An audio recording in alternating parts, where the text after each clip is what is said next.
Assalamu alaikum students, my name is Mohammad Awais Sadiq and I am your class 10 mathematics teacher. Students, last lecture में हमने exercise 1.3 को question 11 तक किया था।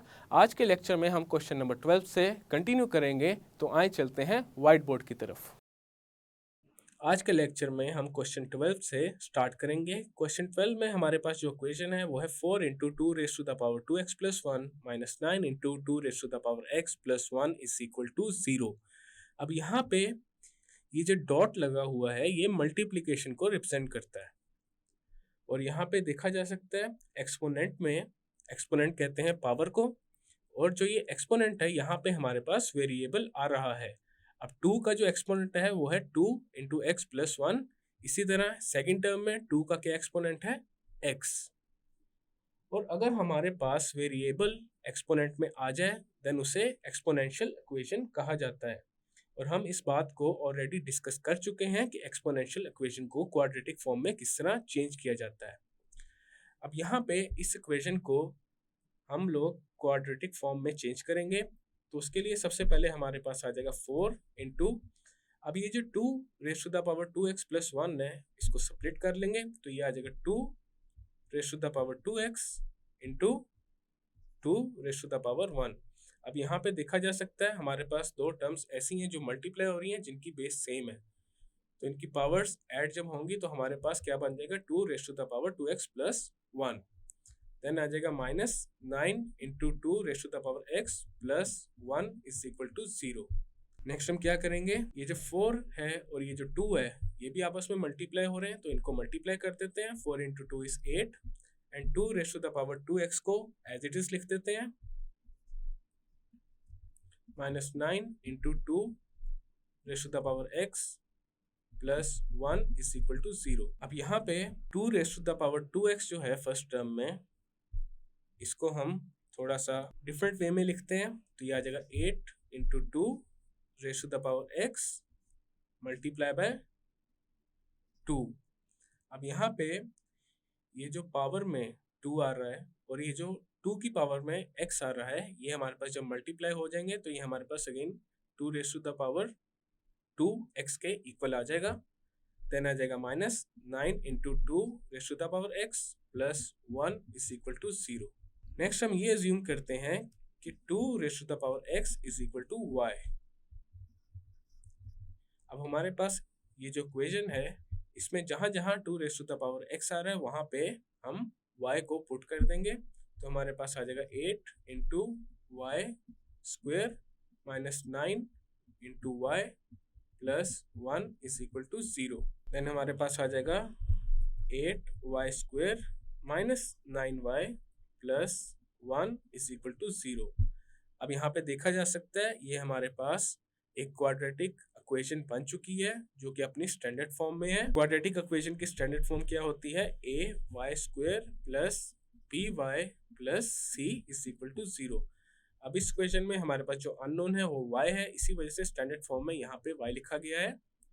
और यहाँ पे a हमारे पास क्या है, 8 के equal, b is equal to minus 9 and c is equal to 1।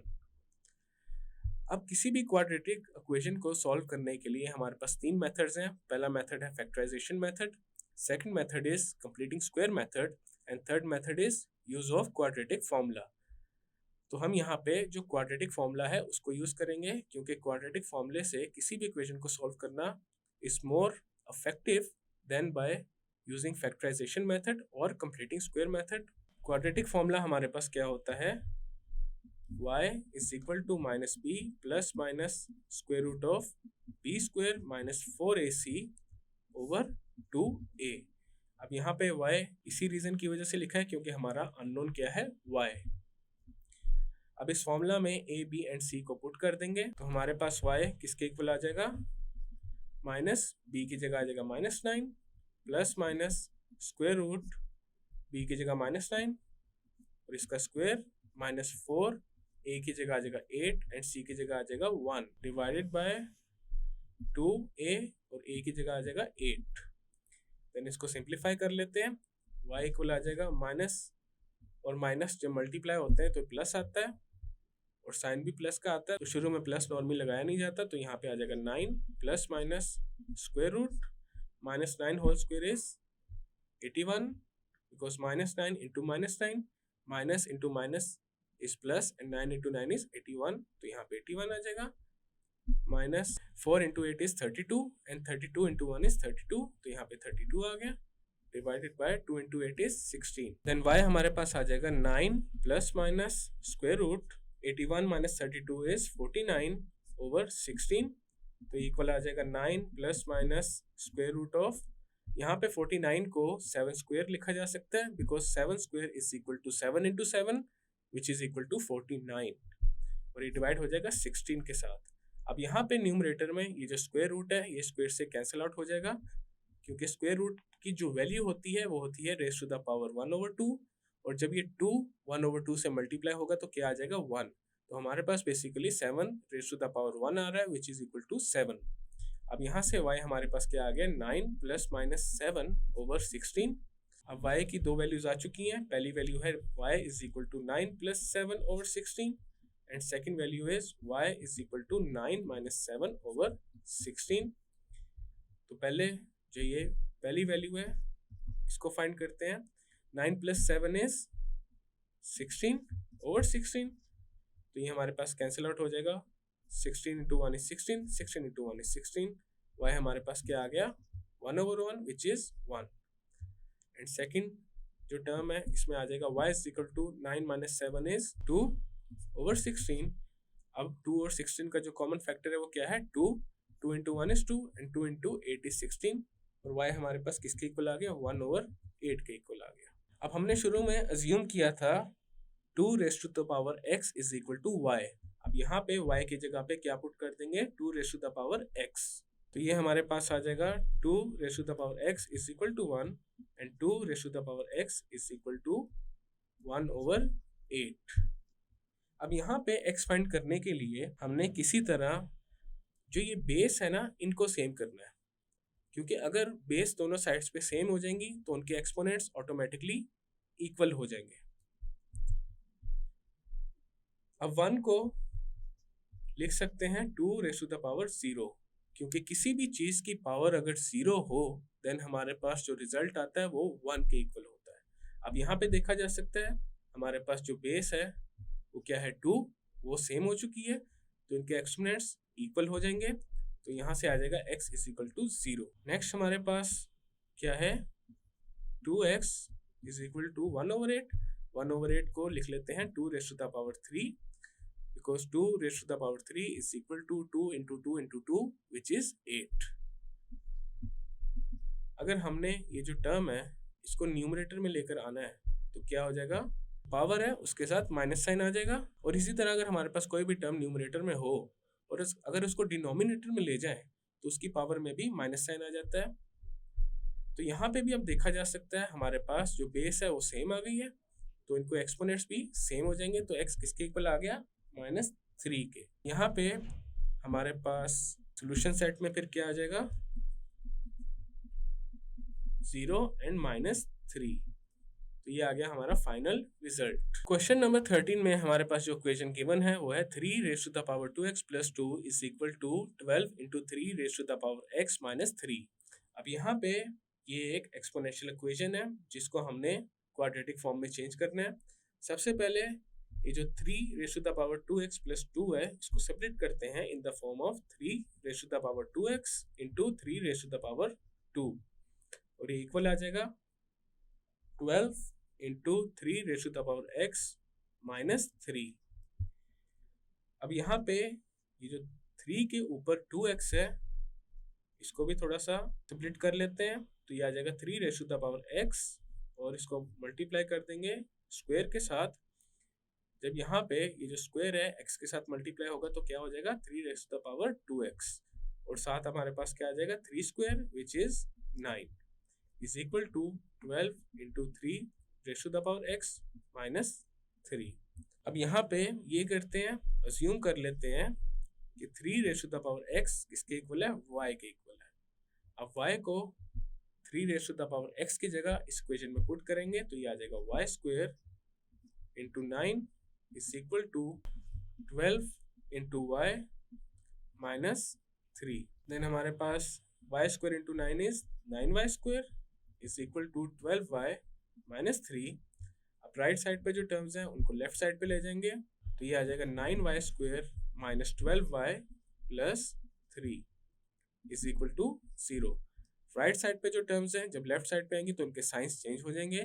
अब हमारे पास जो इक्वेशन आ रही है यहाँ पे ये देखा जा सकता है क्वाड्रेटिक फॉर्म में है, लेकिन अगर इसको थोड़ा सा और सिंप्लीफाई करना चाहें तो वो भी कर सकते हैं। अगर इस इक्वेशन में से 3 को कॉमन ले लिया जाए तो हमारे पास 3 बाहर आ जाएगा और ब्रैकेट्स में आ जाएगा 3y² माइनस 4y प्लस 1 और इक्वल आ जाएगा 0 के।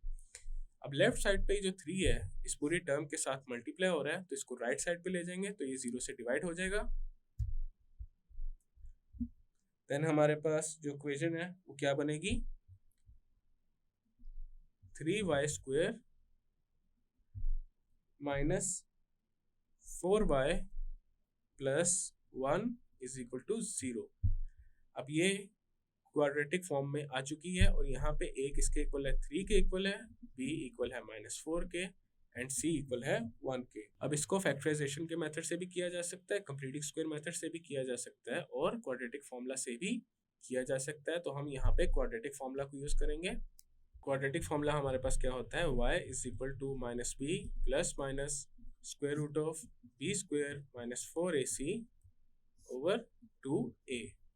अब ABC को पुट कर देंगे इस फॉर्मूला में तो ये आ जाएगा y is equal to minus b की जगह आ जाएगा -4 plus minus square root of again b की जगह आ जाएगा -4 और इसका स्क्वायर आ गया -4, a की जगह आ गया 3 एंड c की जगह आ गया 1 और ये डिवाइड हो जाएगा 2 इंटू 3 से। अब इसके बाद y हमारे पास क्या आ जाएगा, minus into minus is plus, तो यहाँ पे 4 आ गया plus minus square root -4 whole square is 16 minus 4 into 3 is 12 and 12 into 1 is 12 divide हो जाएगा 2 इंटू 3 विच इज 6। तो इक्वल आ जाएगा 4 plus minus square root of 16 minus 12 is 4 divide by 6। Then y equal आ जाएगा 4 प्लस माइनस, अब ये जो 4 है ये कंप्लीट स्क्वायर है 2 का, तो 4 की जगह 2 स्क्वायर आ जाएगा और स्क्वायर से स्क्वायर रूट कैंसिल हो जाएगा। देन हमारे पास क्या आ जाएगा 2 और ये डिवाइड हो जाएगा 6 के साथ। y की जो दो वैल्यूज आ चुकी हैं वो क्या है, y is equal to 4 plus 2 over 6 and y is equal to 4 minus 2 over 6। दोनों को 1 बाय 1 सॉल्व करते हैं तो यहाँ पे आ जाएगा y is equal to 4 plus 2 is 6 और ये डिवाइड हो रहा है 6 के साथ। अब यहाँ पे कैंसिलेशन हो जाएगी, 6 into 1 is 6 and 6 into 1 is 6। Then y क्या आ गया 1 ओवर 1 विच इज 1 और ये सेकंड वैल्यू है ये हमारे पास आ जाएगी y is equal to 4 minus 2 is 2 over 6 और इसको जब हम लोग सिंप्लीफाई करेंगे तो ये कैंसिल हो जाएगा 2 से, 2 into 1 is 2, 2 into 3 is 6, y किसके इक्वल आ गया 1 ओवर 3 के इक्वल आ गया। अब हमने शुरू में अज्यूम किया था 3 raise to the power x is equal to y। अब यहाँ पे y की जगह क्या पुट करेंगे 3 raise to the power x को, ये आ जाएगा 3 raise to the power x is equal to 1। अब हमने और दूसरी हमारे पास जो इक्वेशन है वो क्या आ जाएगी 3 raise to the power x is equal to 1 over 3।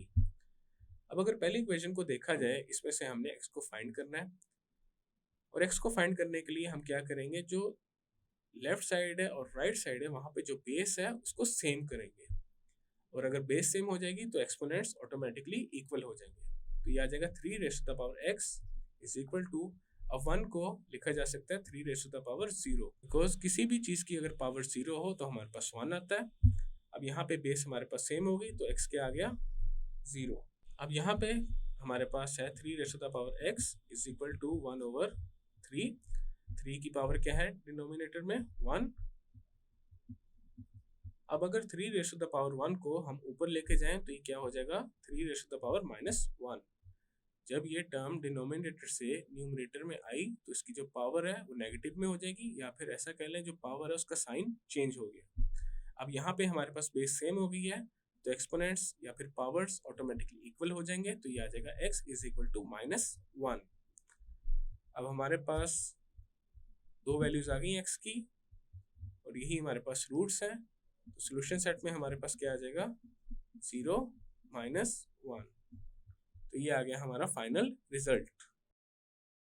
Students, आज के लेक्चर में हमने एक्सरसाइज 1.3 का क्वेश्चन 12 एंड क्वेश्चन 13 सॉल्व किया था। नेक्स्ट लेक्चर में हम एक्सरसाइज 1.3 के क्वेश्चन नंबर 14 से कंटिन्यू करेंगे। मैं उम्मीद करता हूँ आपको आज का लेक्चर समझ आया होगा। मिलते हैं फिर नेक्स्ट लेक्चर में।